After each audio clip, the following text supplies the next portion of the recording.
Содан жаңағы біз неге келдік қой, 1,850,000,000-ға. Содан келді үйге. Отырды да былай қопарып тастаған бүйтіп демін алып алды да мен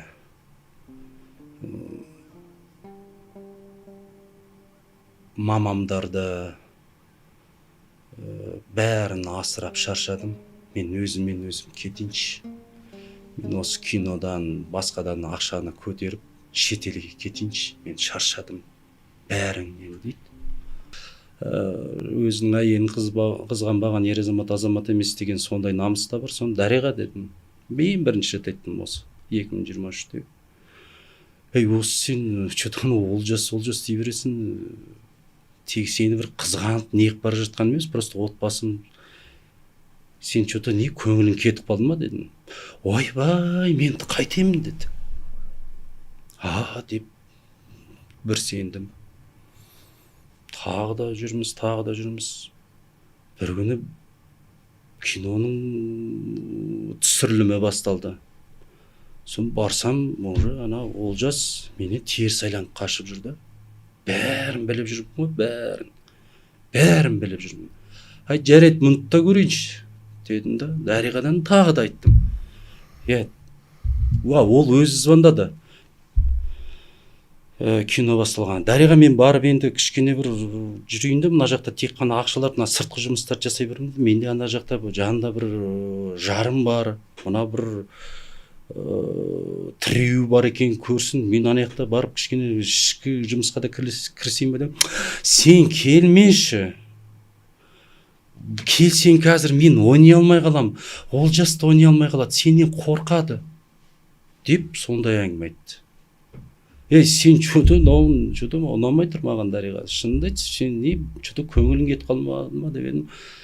Ана енді истерика дейді ғой бір. Сонда истерика айтты. Ойбай, сен мені кім деп тұрсың? Деді. Ана енді өткендегі сендіргеннен 10 есе қатты сендірді. Дедім да, жарайды деп сыртқы жаңағы ақша, сондай жұмыстарды ғана бітіріп жүре бердім. Содан бір кезде бұл Олжас енді бір кішкене тәртіп жағынан кішкене тәртіп бізді да, сонымен үйге алып кеп, үйде ұстайық дедік. Етпесе жоқ бөкпеде таппай қаласың деген сияқты. Содан үйге алып кеп ұстап отыр едік. Сол кезде де Олжас енді өзіміз бір жердің азаматымыз ғой, бір атан деп. Қай жердің азаматсыз? Талдықорғандікіміз. Сөйтіп сыйлап жүрген, бір атан деп кәдімгі. Енді ана студенттік тілмен айтқан кезде старшак деген сияқты сондай немен старшак деп сондай немен араласып жүрген бала.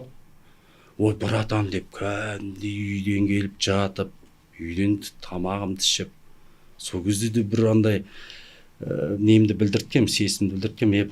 Қалай өзі бәрі нормально ма? Что-то деп сондай бір өзімнің ойымды білдірткем. Сол кезде де ол Олжас, братан, ё-моё деп енді асты үстіме түсіп сөйтіп жүрген бала ғой. Жаман ойым болмасын деген сияқты ол да бір сендірді да мені, сол кезде нандырды. Сөйтіп жүреміз, қош, кино бітті. Кино біткеннен кейін мен жаңағы жұмыстарын жасадық, монтажы бар, сол жұмыстарын жасап болғаннан кейін мен енді мына 1 декабрьге қойдық қой, 2023 или 2024 ұмытып қалдым. 2023 декабрьдің 1-іне қойдық жаңағы премьераны, тапма сен. Соған 1,5-2 ай қалған уақытта мен Омра қажылыққа барамын. Жалғыз өзіңіз ба? Жалғыз өзім. Осы жақта жаңағы киноның жұмыстарымен қалады. Сол жақта жүрген кезде енді кәдімгідей келгеннен кейін мен бір 10 күнге барып келемін. Келгеннен ары қарай жаңағы премьераға дайындаламыз, әнге клип бар, осы киноның саундтрекі бар, соған дайындаламыз деп планмен кетемін. Барып келемін. Келгеннен кейін кірісейін деп енді жұмысқа кірісейін десем, жақындатпайды. Үйге аптасына 2 рет келіп қонады. Тағы да звондадым. Дариға, мынау не, мен енді үйде. Қайдасың? Сен маған шын неғып берші. қопаратын болса қопарып жіберейін, немене семейный қатқалық деп осылай уже кішкене қаттылап айта бастадым. Что-то маған мынау ұнамай бара жатыр, мынау не болып кетті, сен не ана Олжаспен осындай бір көңіл неғып кетті ма дегенде енді бір огородпен жеткіздім да. Бағанағы истерика былай тұрсын, мүлдем истерикамен айт. Білейін деп қоям, жарайды дедім. Сөйтіп жүріп, кино басталады, киноның премьерасы. 10-та күттім, осы до конца күтейінші дедім. Содан до конца күттім, премьера болатын күні бардым. Мүлдем ол уақыттар, ол жұмыстарға енді шын айтайын, кіріскенде жоқпын. Күтіп жүрмін, бірақ барлық информацияны жазып көрейін, не істейді екен, әліптің артын бағайын, қай жерге дейін барады екен, қандай өтірік айтады екен, бәрін наблюдать етіп жүрмін. Сөйтіп премьераға бардым, қарасам мен ана Олжас амандасқан да жоқ, қашады, менің осы анау алыста тұрады. Неліктен қашады? Білмеймін ғой енді, арты қуыс шығар, білмеймін ғой. Қашқылақтап жүріп, бәрін сезіп тұрмын, ай жарайды көрейінші. Одан өттік кеттік, олар кетті жаңа басқа қалаға премьераны жасауға. Содан қалдым мен. Содан бір аптадан кейін келеді, бір аптадан жаңағы миллиард теңге көтерді дейді ғой. Бірақ апта 8 декабрь күні. Миллиард теңге көтерді, тапмау сені бір дегенде. Сол күні хабарласып, тағы да жаңағындай хабарласам, тағы да жаңағы бағанағы сөздерін, жауабын айтады. Мүлдем өзгеріп кеткен ана миллиард теңгеден кейін.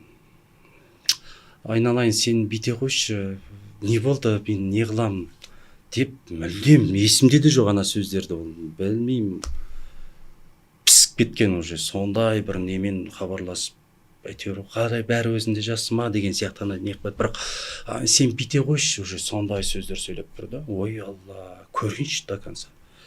Содан қойш, касса тоқтайды, кино тоқтайды, көрсетілім.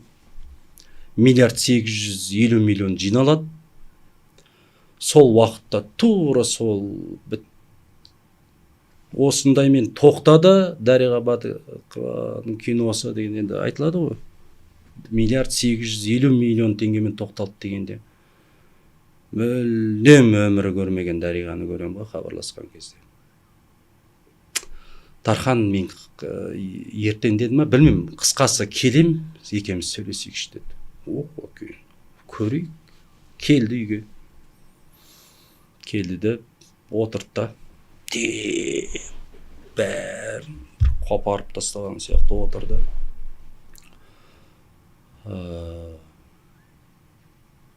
Оның алдында айтпақша, ұмыт кеттім ғой, мен соның алдында бір 20-15 күн бұрын мынандай әңгіме айтылған, бір келіп кеткен кезде, ана өзіміздің есік алдында бір беседка бар, сол столда отырып, Тархан, может, сен қанша жыл уже баласызсың, ұрпақсызсың, мен саған тоқал алып берейін деп сол кезде бір әңгімелерді ақырын қыстыра бастады. Тыңдайыншы деп өтірік тыңдап отыра бердім. Осылайынан мен саған бір тоқал алып берейін, өзім тауып берейін. Содан или осы үйде отырып, немесе қалада тұрасың ба, сол әйелмен бөлек, сен бір ұрпақ сүйсен деп сонда әңгімен бірақ күліп отырып, таза беріліп айтпады, просто мені тексерейін деп айттым екен, сөйтіп айтып көрді. Қой олай болмайды, сен ондайды былықтырма. Тура осылай енді бір енді бір ойлаған арманымызға жеткен уақытта ондай әңгімені қой дегенмен оны жауып тастадым. Содан жаңағы біз неге келдік қой, миллиард 850 миллионға. Содан келді үйге, отырды да былай қопарып тастаған бейт. Демін алып алды да, мен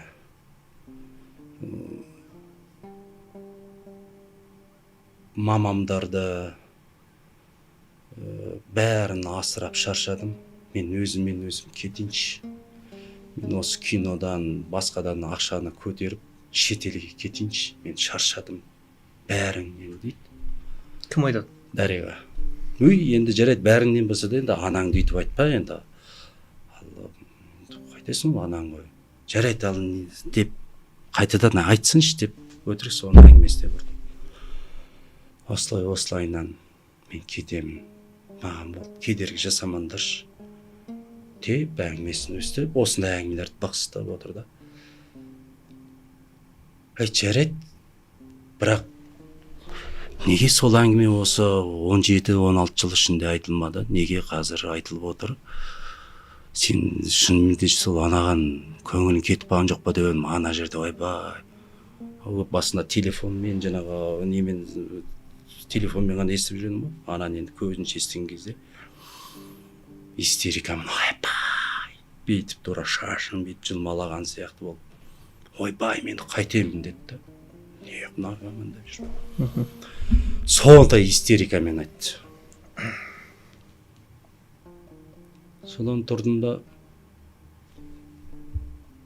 кетіп бара жатты. Сон кетіп бара жатқан кезінде мен былай айттым: сенің байлығын менің шайлығым дедім. Өзім жеттім деп жарайды сөйтіп ойлап тұрған шығарсың. Бір Аллаға тапсырдым. Бірақ егер де сенің байлығың да керек жоқ, сенің ақшаң да керек жоқ, жарайды сен менікі деп тұрсың ғой қазір әңгімеңде, сендерді асырап мамамды деп тұрсың ғой. Ол сөздің бәріне қол қойдым. Мама деген сіздің енеңіз? Жоқ, оның өзінің анасы. Сіздің енеңіз яғни. Иә, енем ғой. Мен бір нәрсені ғана кешірмеймін Дариға дедім. Егер де ана жігітпен дедім, Олжас қой, осылай бір әңгімені естіп, соның бір несімен өстіп кетіп қалатын, осы содан басталған болса, мен сені кешірмеймін дедім. Мен істейтінімді істеймін дедім. Ойбай, жоқ, сен немене мені кім деп жүрсің, мен сондай немін ба?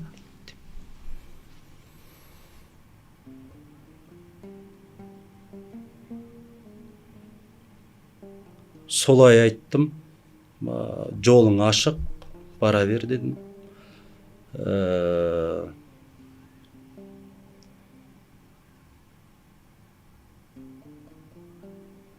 И содан шықты да кетті.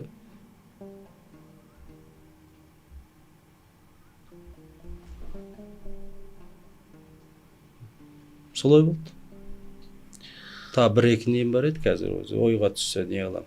Көңіліңіз босамасын. Жоқ, ол бір көңіл босатын. Мен түсінгенім бойынша көңіл босанынан да не ғой, 15-16 жасында анамнан айырылғанда анамнан артық емес қой. Қайта мен қуанамын. Әкем бар екен, мен әкем жоқтай болып кетті ғой. Жоқ, мен үшін бауырларым жоқ, класстастарым жоқ, бауырларым, туған туысқандарым мүлдем. Мен сізге мына сұрақ қояйыншы, сонда сіз енеңіз сіздің қолыңызда болды? Иә. Сіз сонда... Жоқ, менің қолымда болған жоқ. Мен кешіріңізші, сөзіңіз бергенде. Мен жаңағы есіме не қылған не екен ғой. Сонда кетіп бара жатып айтқан сөзі мынау ғой. Дархан дейді, не десем, менің мамамды, бауырларымды ұмытпашы дейді. Бірақ өзі анандай істеп бара жатыр да, оны да көрінші деп. Ұмытпашы деп жылап айтты. Менің мамамды, бауырларымды ұмытпашы. Саған аманат, мүлдем ұмытпашы, оларға көмектесіп тұршы. Сосын интервью бермеші, мені жамандамашы. Отбасым. Не деп жамандаймын? Кагес солай айтады. Бірақ мен айттым, егер де дедім Дариға. Содан кейін барып жаңағы сөзді айтқан екен ғой. Егер де мен сен шынымен де сол Олжаспен бірдеңкені байқасам ғана осылай істеймін. Ал егер де шын сен жаңағы айтқаның рас болып, мен көтеріліп өзім жаңағы ақша жинап шетелге кетіп қалам деген соның ғана рас болса, мен айтқанын бәрін істеймін. Итакта істедім ғой дедім. Бірақ жаңағындай болса, мен сені кешірмеймін дедім. Тура өстіп айтты. Менен жақсылық күтпе деген жоқпын, бірақ кешірмеймін дедім, болды.